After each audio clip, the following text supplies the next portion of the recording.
Good morning everyone. So this lecture is in continuation with the previous lecture in which we were determining the density of states in a three-dimensional structure. So in the previous lecture we have already determined the volume of one allowed state. It is volume of one allowed state was pi by Lx, pi by Ly, pi by Lz.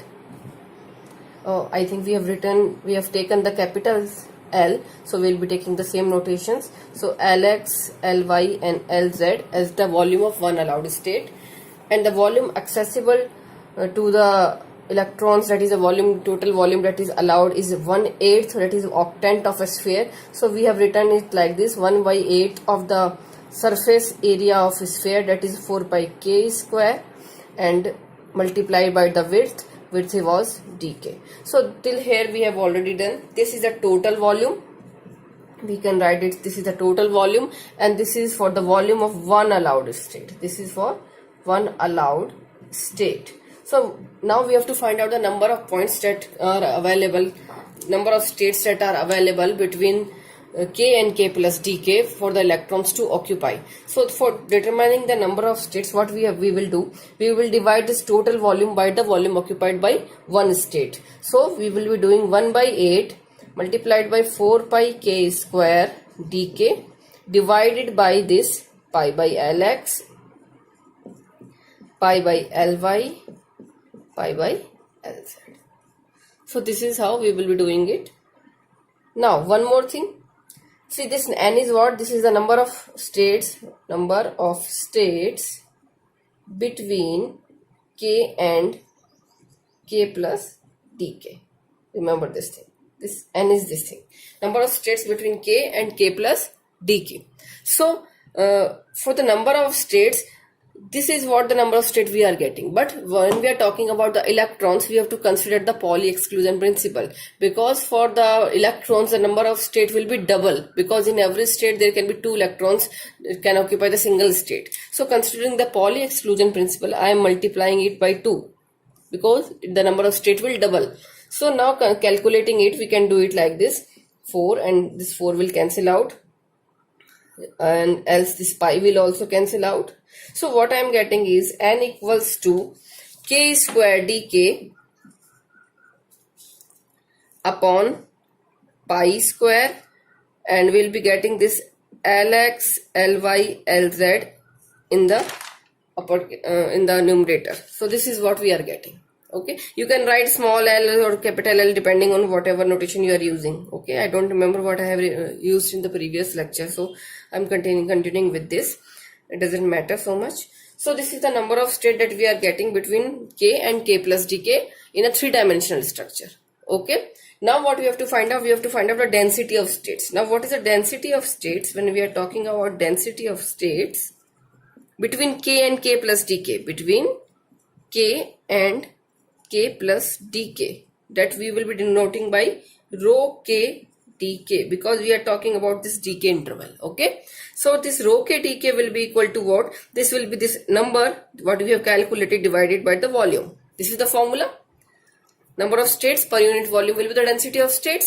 So we will be simply dividing it by volume now. So k square dk Lx, Ly, Lz upon pi square, and the volume will be what? Volume will again be Lx, Ly, Lz. The volume of a cube is what? Lx, Ly, Lz. So now these things will be cancelling out. We have simply this, that rho k dk, density of state is k square dk by pi square. Okay, this is the equation. You can put that equation numbering now, because we will be using different number of equations now. So this is the first equation that I am getting here. Okay, in some simple terms, you can also cancel out the dk here, and you will simply get this rho k equals to k square by pi square. You can put this equation 2. Okay, so we have already got the density of states in dk interval. For the dk interval, we will not be cancelling this dk. It is k square dk by pi square, or we can simply write it k square by pi square. This is the number of states in the dk interval. Okay, in the k space, in the momentum space. Now what we have to find the relation between the density of states available in the energy also. Means we have to find the density energy relation also. So between the energy and density of state in energy relation, what we have to do? We have to first understand what is the relation between density of state in the K space and in the energy space. Okay, how they both will depend on each other. So for the relation between the energy and density of state in the momentum space, what we have to understand, let this is your conduction band diagram, this is your valence band, and this is the normal EK diagram that you are familiar with. This is K, this is, let me take a bigger axis because I will be needing it. This is your E. Okay, now suppose I am taking any of this value. Suppose this value I am mentioning it K. Okay, now corresponding to this K, what is the value of energy? The value of energy is this. So I am mentioning it E. Okay. Now I am taking another point. Suppose this is another point and I am mentioning it K plus dk. Now corresponding to this point, this is this point. Corresponding to this point, what is the value of energy? The value of energy will be E plus dE. Now what we are going to say, that the number of states lying between this K and K plus dk will be equal to the number of states that are lying between E and E plus dE. These states, the number of states lying between K and K plus dk will be equal to the number of states lying between E and E plus dE. Therefore, we can write the relation that rho K dk will always be equal to rho E dE. This is the relation. This formula will be using later also. This is the general formula. Okay. Now for a EK diagram, this always stands. So this rho K dk equals to rho E d. From here we will be finding out the density of states in the energy terms. Okay. So from here we can find this rho E is what? Rho E is simply I am dividing it by this. So rho K dk by dE. In the next step I can do rho K by dE by dk. Okay, we can do like this. There is no problem in this. So now we have to find the value of this dE by dk. And for the calculation of this, we will be using the parabolic approximation for the conduction band that we have used earlier also. So from the parabolic approximation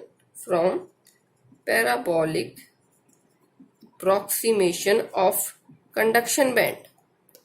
What was the parabolic approximation? We use that the energy E equals to EC plus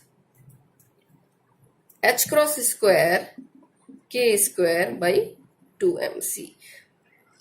Here mc is what? This is the effective mass of electron. EC is the lowest edge of the conduction band, and this is the energy of any point above the conduction band. So we give it by what? Energy of conduction band plus the energy difference. The energy difference is given by H cross square K square by 2mc. Okay, this here H cross K is what? Is momentum. So it is simply P square by 2m. That is the kinetic energy. You can see that. So this E is what? This is the any energy. This is your. So we were doing till here. So now this is your lowest edge of conduction band. We are taking any energy E here. Okay. So now we have to do in the next step what we have to do. We have to differentiate this equation with respect to K. On differentiating this equation with respect to K, we will be getting, since EC is a constant energy, this will be 0. So what we will be getting? We will be getting simply H cross square by 2mc multiplied by, now K differentiation of K square is 2K, we will be getting this equation. Now in the next step, what we will be doing? We will be putting equation number 2 and 5 in 3. Okay, equation number 2 and 5. 2, what was 2? In that we have put the value of this rho K, K square by pi square. That was the second equation. So second equation and fifth equation into this 3 equation, we will be getting this. So I put the value of K square by pi square instead of this rho K. The value of this rho K was this. And dE by dk we are getting this. So we have already put this equation. Now 1K cancels out. This is what we are getting. Okay. Now in this equation, we have to find the value of K now. The value of K we will be determining from equation 4. So from 4, the value of K will be, it will come K equals to E minus EC. Let us find the value of K square first. So it will be E minus EC, then 2mc by H cross square. And therefore the K will be E minus EC power 1 by 2, 2mc by H cross square power 1 by 2. This is the value of K we are getting. Let this be your equation number 6 and put this equation into this. we'll be putting the value of K now. The value, after putting the value of K, we will be getting rho E equals to, I'm putting the value of K here, this value. So I'm getting E minus EC, E minus EC power 1 by 2 twice of MC by H cross square power 1 by 2. I've already put the value of K. Now this 2MC by H cross square, I'm keeping it like here with this, and the remaining term is 1 by 2 pi square. So I have now written all the values. This is the value of K. We have already put this value of K here. Now the 2MC by H cross square, this term 2MC by H cross square is here, and the remaining is 1 by 2 pi square. This is here. Okay. So we have used all the terms now. Now this is what we are now one more thing. This is power 1 by 2. This is 2MC. So this will be written as E minus EC power 1 by 2, and this will be twice of MC by H cross square ki power 3 by 2, 1 by 2 pi square. So this will be your density of state on conduction band. Why conduction band? Because the approximation that we have used was the approximation of conduction band. So density of states in the conduction band, density of states available to the electrons to occupy in the conduction band is this. Okay. Now similarly we can write also for the valence band. So similarly for a valence band we can write rho VE equals to EV minus E 1 by 2. Why EV minus E? Because when we are talking about the valence band, this is the top of valence band, EV, and for any energy we have to consider some value below this value. So this is the higher value, so we have to do EV minus E. In the case of conduction band, what we have to do? In the case of conduction band, this lowest edge is EC, and we take any value above this, so that's why we put E minus EC. But in the case of valence band, we have to put EV minus E. So that's why we have used this EV minus E instead of this E minus EC kind of thing. So the next will be twice of MV by H cross square. Here MV is effective mass of hole, and this will be same 1 upon 2 pi square. So this is the density of state available to the holes in the valence band. Density, this is density of electrons, density of state available to the electrons in the conduction band. Okay, this is clear to everyone. Maybe this all these things must be clear to everyone. So now let us plot this thing. On plotting this thing, how we will be plotting it? I'm erasing this because we'll be getting more space for plot. So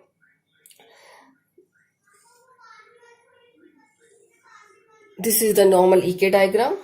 Okay, this is a normal EK diagram.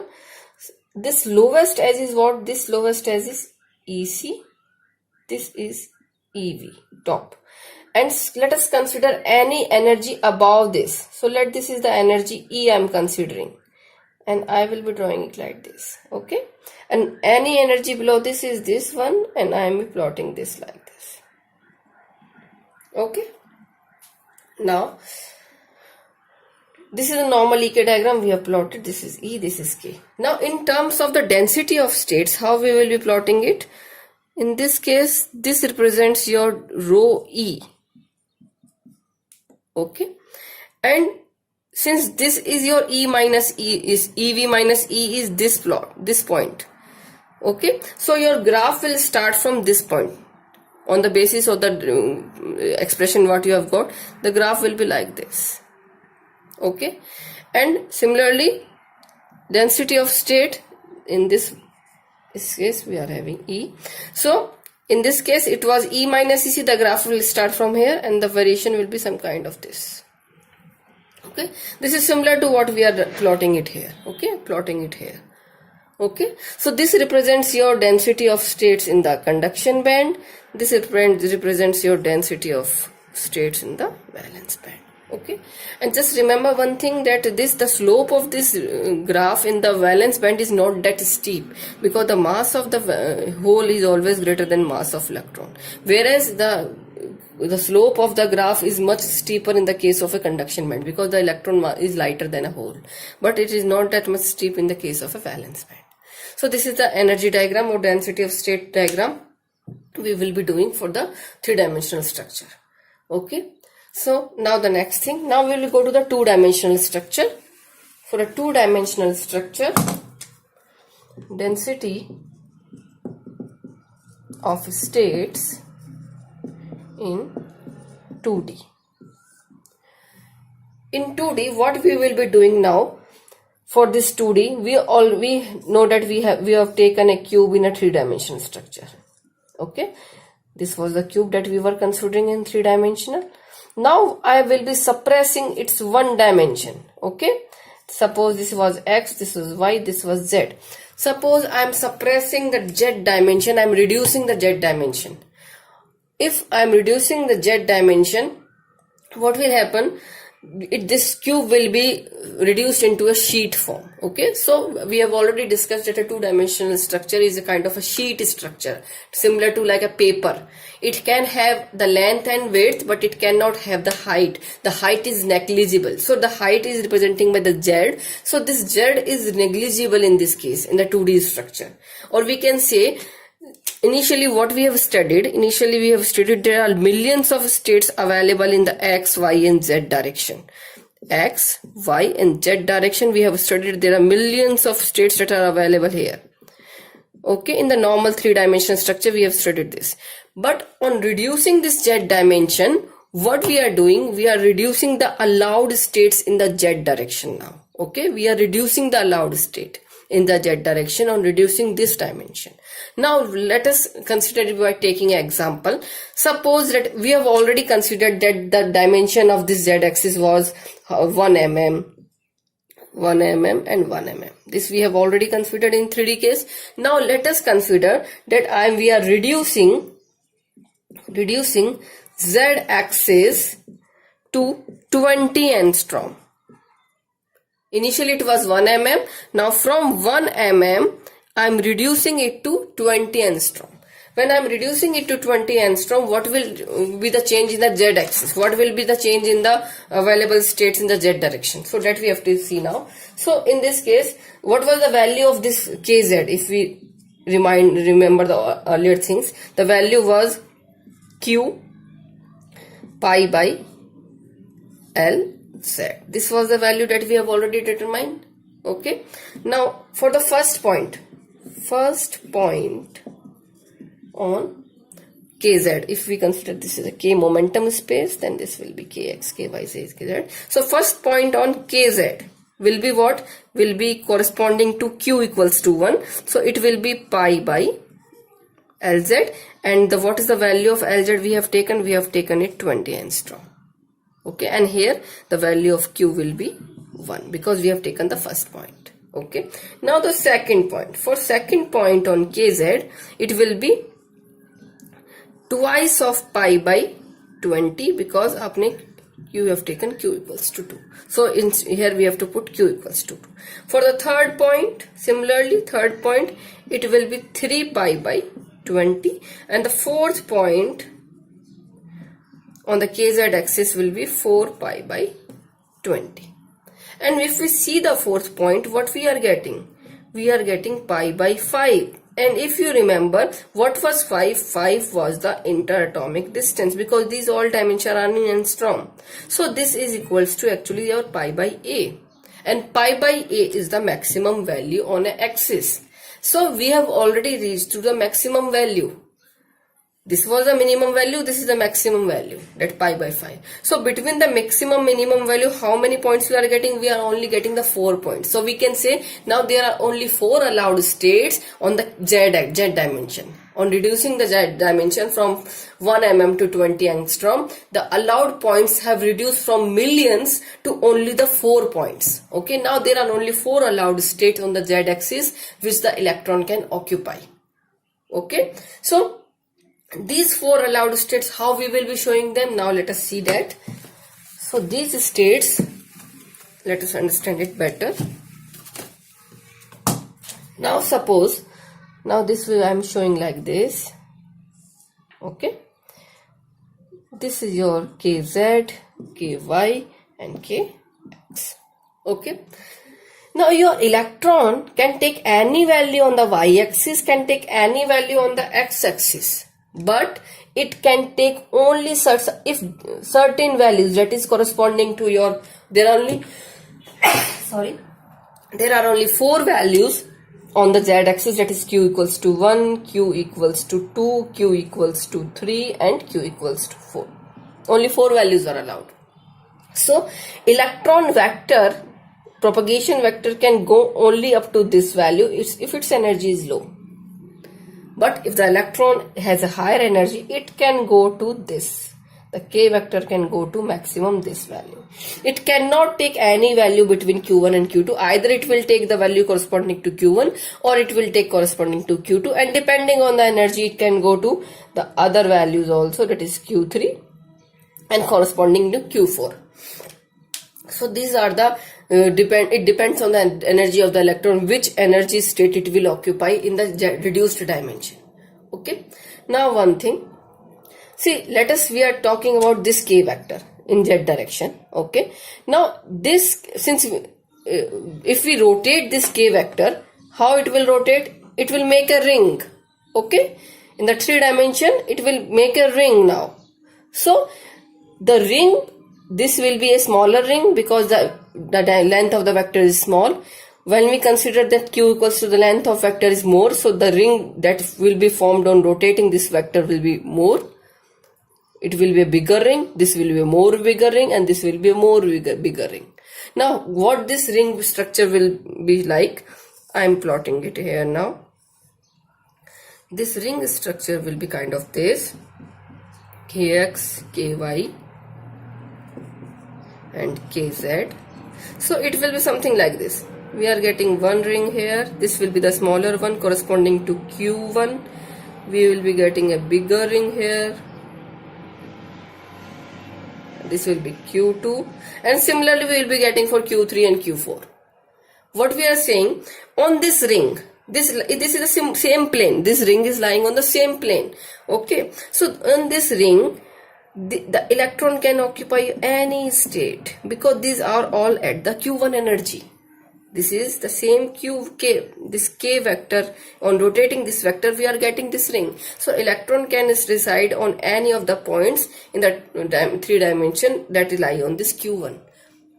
Okay, and if it has more energy, it can lie on this. So we can also see one thing, that the number of points available to the electron for higher energy is more because the size of the ring is more in this case.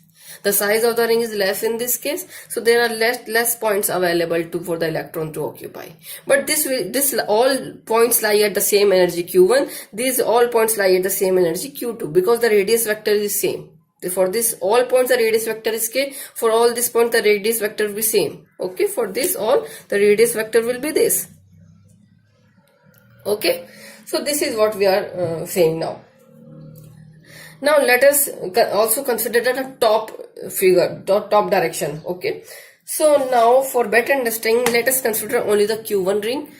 For this q1 ring, now I am plotting the top view as well as the side view. So this is what we are getting, and suppose this is your q1. Okay, this is your q1 that we are plotting, and on this q1 let us take any point. Suppose this is a point and I have taken this as a k vector. Okay, now let us take another point. Since there are large number of points, let us take another point, this point. Okay, this both points lie on the same energy. They are on the same energy q1. So this is k plus dk, and the width of this, the length of this vector will be dk. Okay, now when I rotate this, when I draw a ring corresponding to this point, the ring will be like this. Okay, and for this point the ring will be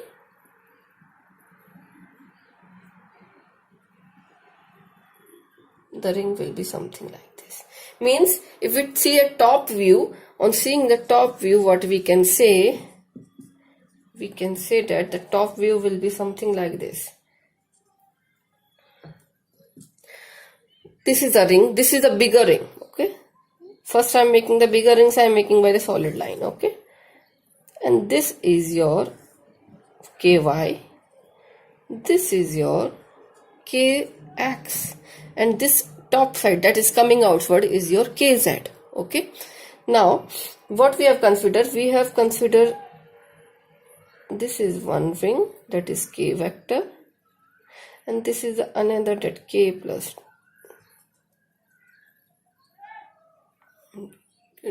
tk, okay?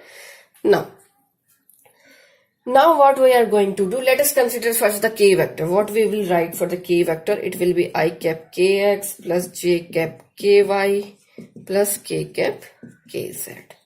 These all will be the values. Now we can also write it taking the approximation, that E equals to, what was the approximation we were using, h cross square k square by 2mc. Now in terms of the vector form, if I am write this equation, I can write it as EC plus h cross square kx square by 2mc plus h cross square ky square by 2mc h cross square kz square by 2mc. Now what I am doing, I am taking this transverse vector. If I take this vector, this, I am connecting it here. This vector is from here to here. This is kt. I am transverse vector, that's why I am naming it as kt. Transverse vector means this is the vector lying on this plane. It does not have a z direction. This is a transverse vector, okay? And this, if I take this also, then it will be kt plus dkt, because this will be dkt, okay? Or to better understanding, how can we see this, how it only has the x and y direction, let us have this projection here. So on having this projection, what we are seeing, what is this? This is your kt actually. kt has only kx and ky. It doesn't have a z component. So we can write the transverse vector that I am considering, this kt, lie on this plane. It is not having a z direction. It is simply your I cap kx plus j cap ky. It does not have a z direction. This is kt, okay? And for this dkt, what I will be doing, for this dkt, it will be somewhere like this. So this will be your dkt, okay? And this will be your dkt. kt plus dkt will be here, and this distance will be dkt. Or we can show it like this also. In this case, this is kt and this is kt plus dkt, okay? This is kt and this is dkt. This is how we can show in the top view, okay? So this is what, this is the top view. Now since kt is this, what we can do, if we write the k vector, now I will write the k vector. The k vector, since this thing is occupied already in this kt, so I will write this as kt plus k cap kz, okay? And similarly the energy also, how I can write this energy, since this vector, the resultant of this vector will be what, this will be your this kx square plus ky square. So here we can write this as this kx square and ky square, both have already can be written into this kt square. So we can do this EC plus these both terms I can write as h cross square kt square by 2mc, because kt includes both x and y, okay? And plus this thing, so this thing is kz square by twice of mc, okay? So now in the next thing, what we will be doing, it is simply, now I'm mentioning this h cross square kz square by 2mc as EQ1. What does it represent? It represents the energy of the first ring. The energy of this is EQ1. So this EQ1 is this, because we are talking about the z direction for the first ring, okay? So it can be written like this.